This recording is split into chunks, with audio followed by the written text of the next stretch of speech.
ঐতিহ্যের বাঙ্গরটা। এই জনপদ যেমন সমৃদ্ধ, এখানকার মানুষের স্বপ্নগুলোও ছিল ততটাই বড়। কিন্তু আজ বাদশা মিয়া উচ্চ বিদ্যালয় থেকে গান্দাচি বাজার, সবখানে কান পাতলে শোনা যায় ১৭ বছরের বঞ্চনা আর অবহেলার দীর্ঘশ্বাস। বাঙ্গরডা ইউনিয়নের ২২,০০০-এরও অধিক ভোটারের কাছে আজ প্রশ্ন, বিগত ১৭ বছরে আপনাদের ভাগ্যের কি কোনো বদল হয়েছে? উন্নয়নের নামে চলেছে শুধু লোক দেখানো কাজ। মানসম্মত স্বাস্থ্যসেবার অভাবে আজও আমাদের ছুটতে হয় দূরে। আমাদের সন্তানেরা আধুনিক শিক্ষা থেকে আজও বঞ্চিত।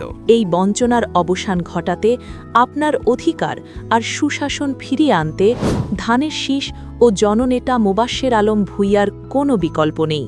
১৭ বছরের অন্ধকার পেছনে ফেলে আলোর পথে ফেরার সময় এখনই।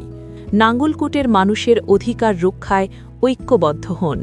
মোবাশ্বের গোপুর ধানের শীষে। আগামী নির্বাচনে ধানের শীষ মার্কায় আপনার মূল্যবান ভোট দিন। জয় হোক জনগণের, জয় হোক ধানের শীষের।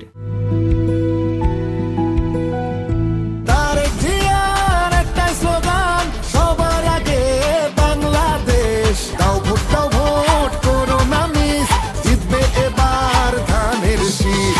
আমায় থেকে নাঙ্গলকোট ধানের শীষে দেবো ভোট, আমার ভাই তোমার ভাই জিতবে মোবাশ্বের ভাই। আমায় থেকে নাঙ্গলকোট ধানের শীষে দেবো ভোট, আমার ভাই তোমার ভাই জিতবে মোবাশ্বের ভাই।